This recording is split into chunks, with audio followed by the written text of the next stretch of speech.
Welcome to the From Within podcast with Ben Oosterveld. Hey guys, Ben here.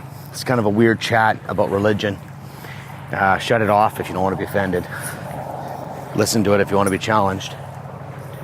And maybe even be a little bit enlightened. I know this is something I've been thinking about a lot. I grew up in a Christian family. Not just a Christian family, we had a different dynamic. It was more extreme than other people. I know there's a lot of very good religious experiences, so just don't get me wrong, this isn't some kind of negative talk. But this is a man that's on an insane quest for real. I just feel like in religion, a lot of people can hide. In religion, a lot of people get to say, oh, you know what? I have sin in my life. That's why I did it. Oh, you know what? God told me. I can't explain it, but yeah, what are you gonna do? God told me to do something. I'm waiting on God, or I need to pray about it, or I feel like that's all good. Don't get me wrong. But what I am thinking is what an amazing way to never take responsibility for your own life. What an amazing way to get out of dealing with the shit that's actually holding you back in life, that's keeping you away from the real relationships and the real abundance that you can have. Think about it. Man, how many people say, you know what, let's just imagine this. Let's imagine that there is no devil, there is no God. What would you say as a religious person? How would you live your life without having the ability to say, I'm gonna ask God for help? Because that's fine, that's real. But when you don't want to deal with something, what a beautiful way to never be challenged. Who's gonna challenge that? You know what, I'm resting in God. I'm just praying it through. You gotta stop praying and maybe you forgive someone for real. Or you gotta stop praying and maybe quit your job that's killing you.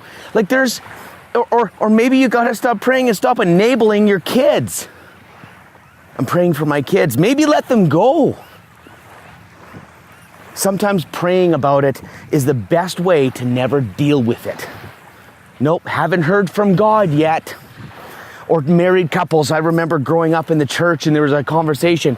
You know what, when your husband and wife has to come up with a decision, I know everyone won't relate to this, but someone will, that maybe they should pray about it until they agree. What a weird thing. Pray about it until God tells you the same thing. That was one thing that happened. I remember as a young person, a young kid in church, that was a belief that they would put out there. And then when you think about it, you think about like, if the devil is in you, you have sin. Sinner is the best way to stay a victim. Oh, it's my sinful nature. What do you mean sinful nature? Like, even if you'd followed what the Bible says God gave you free will. Free will. You can still decide. Oh, I'm a sinner. Thank goodness that I've got my religion.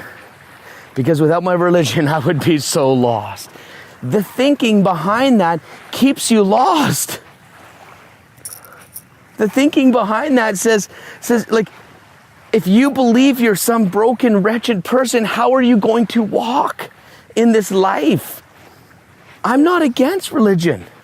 I'm against old belief systems that aren't yours. The only thing I want for everyone is that they would say, I know what I believe. The question is, are you believing things that you were told? And you accept them. And when you challenge them in your organization, what do they say? Oh, have faith. Have faith. It's not always easy to understand. Just believe. I'm sorry, that doesn't work for me. I want to know what I believe. I want someone to look me in the eyes and say, what do you believe? And I say, this is what I believe. Is it mine? Yes, it's mine. But I have to risk hell because sometimes if you don't believe something and you're like, no, I'm good. That doesn't work. There's this weird sense of denial to reality. For example, I had a guy that I was working with and he says, you know what? I'm totally okay with vaping. totally okay with vaping. And I listened to his heart, and it wasn't true. Something in his heart, no, I'm totally okay. I'm totally fine with it. Don't feel guilty about it. And I said, I think that's bullshit. I said, I don't believe you. And he says, what do you mean? I said, let me ask you something. I feel shame when you say that at a very weird level in my spirit, in my gut. And he goes, yeah, I guess there is a bit of shame there. Because when I named it, it couldn't hide. And then I said, well, isn't that something? You're saying, oh, I'm totally good. And you're telling yourself, no, I'm good. I don't even, no problem. I have no problem vaping. The guy could care less if he vapes. Zero. Don't care. But the energy behind his words said shame. And he goes, yeah, I am kind of shameful. I don't need to know why. I just asked him, why don't you speak the truth then? Say, I am shameful, or I have some shame. And maybe then that shame that hides can go away. When you put something in the open and say what you really believe, it loses its power. The old dies. I remember another guy, very religious, or well, let's say he's a man of faith, a deep faith in God, he would say. There was a retreat that he could go to. And he backed out last minute because it was a lot of work on your inner child. There's a lot of work on alignment, understanding who you are, what you're about, what you want out of life. Honestly, it's fantastic retreat. But I know what he said to the guy organizing it. And he says, you know what? I don't think I can go on the retreat because I'm too scared that I will lose my faith. Too scared to lose my faith. It's so crazy. It's almost like religion kind of keeps you in this box of being a sinner, you're a victim of the devil. You're not fully responsible for your life because God has a plan. Don't get me mixed up. I believe in destiny. I believe there's a God. I believe there's some connection that you can have. But I don't believe that. I also believe that people use that religion and conversation to stay small and not face their stuff and use it as an easy out. Like the devil was with me today, or God told me to do something. No, you wanted to do something. Back to the vaping guy.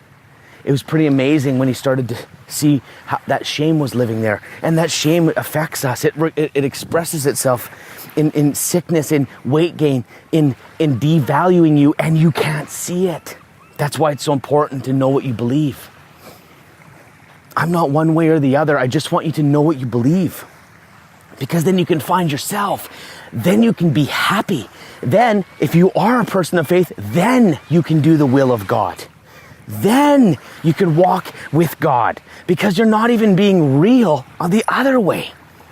Yes, I've got some generalizations, so just if you want to judge me, that's great. I don't care. I really don't. But if you're judging me with this, I promise you I'm hitting a nerve. And I promise you, you don't know what you believe.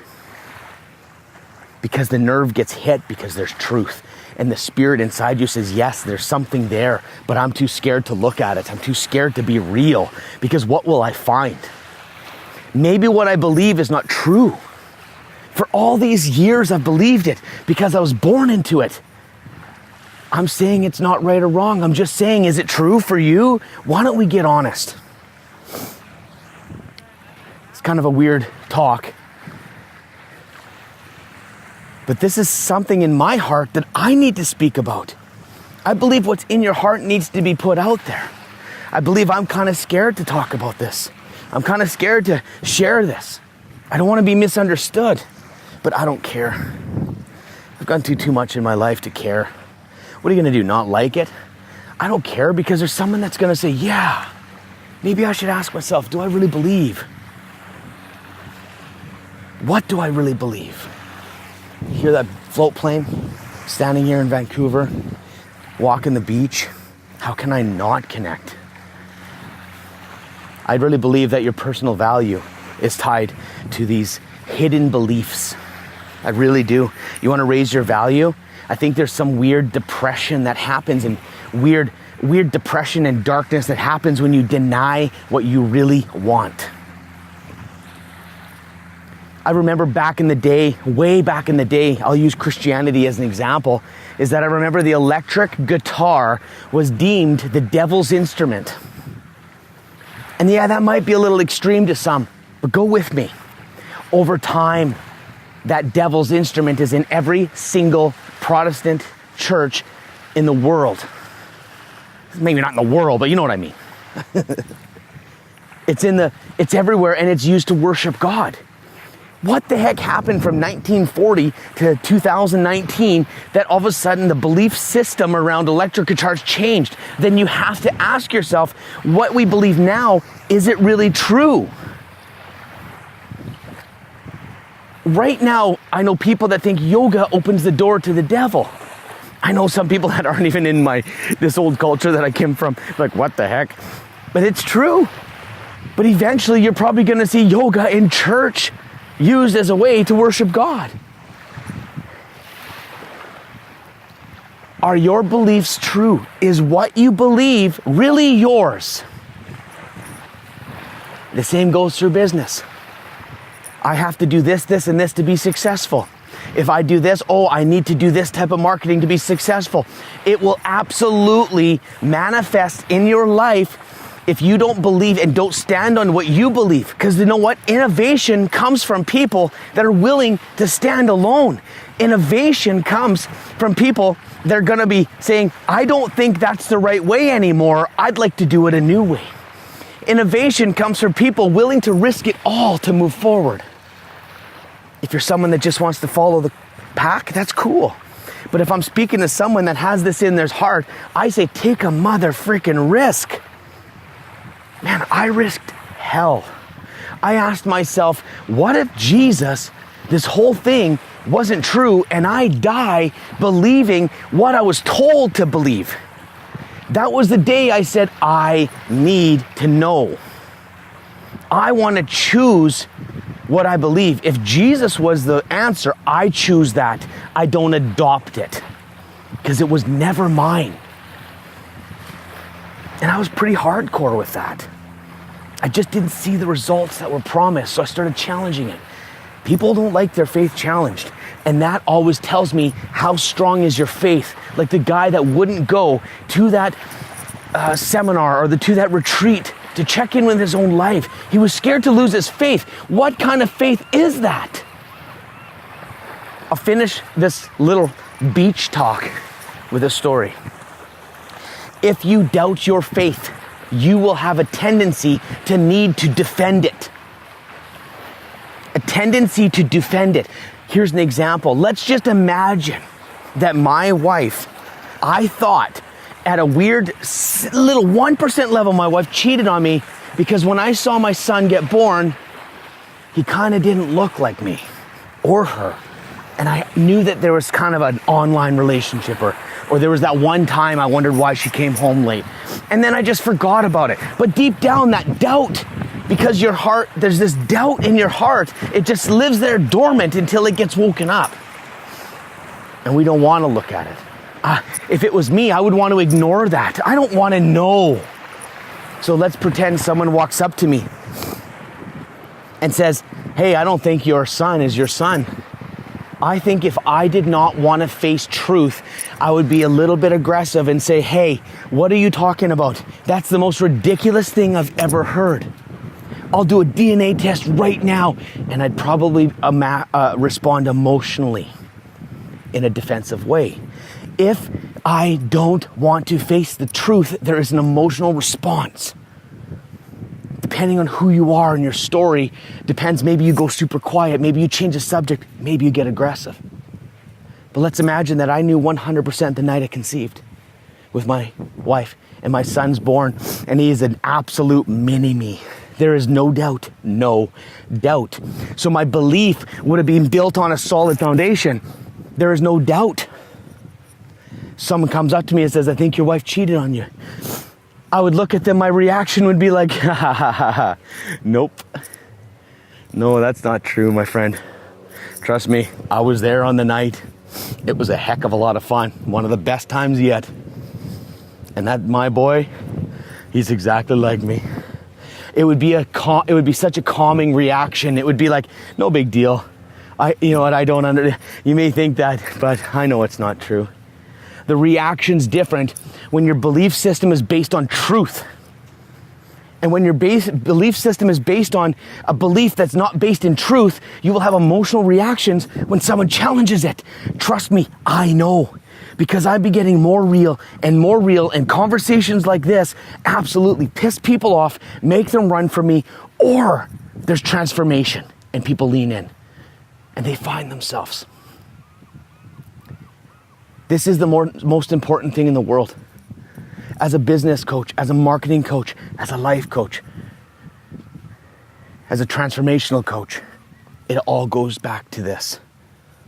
You wonder why you don't do what you want to do. You wonder why that maybe you're going a direction that you're trying to grind it out and you're literally going the wrong direction because something in your heart says, don't be that person. Be the person you really want to be. And you think that having a plan and creating better schedules and just grinding it out, if you're in that zone, you're not in flow and you're probably not aligned to your own beliefs. I say risk it all. Risk your wife. Risk your partner, risk your religion, risk your family. It is the cost and the exhaustion it is to not be you is not even an option anymore for me. I will be me. I will be more me. I will stay my truth. And I can tell you the result has been, I am finding peace of mind. I'm finding happiness. And the craziest thing ever, yes, I have challenged my relationship with my wife, my dad, my family, and religion, but every single one of those is leaning into me right now in a way that's never, ever been before. It's like almost saying, hey, here's some truth. By just me living and seeing what I say or being me, people go away, but man, are people coming back because they see the fruit. They see the growth that I've had. They see the happiness and the connection I have with my children. My marriage is getting better, beyond better. Truly becoming more of best friends than even married. My business is going well. And I can tell you right now, that's not just how you judge it. Because I can have really hard times still, and I'm not thinking just because I have everything going great. Hey, bad shit can happen, but that's part of my process too. Sometimes I need to, knock a bit of wood off my shoulder or off my head because I'm stubborn, or there's things, life gives you these beautiful challenges so you can grow. Your soul, your spirit will express itself through maybe sickness or depression. This is an expression that you're not lined up. Go through your beliefs, ask yourself, do I believe that? Is it mine? Do I believe that? Is it mine? Do I believe that? Is it mine? Then have the balls to stand on what you believe. Have the balls to start the conversations. Who cares what people think? You got to be you. Cheers.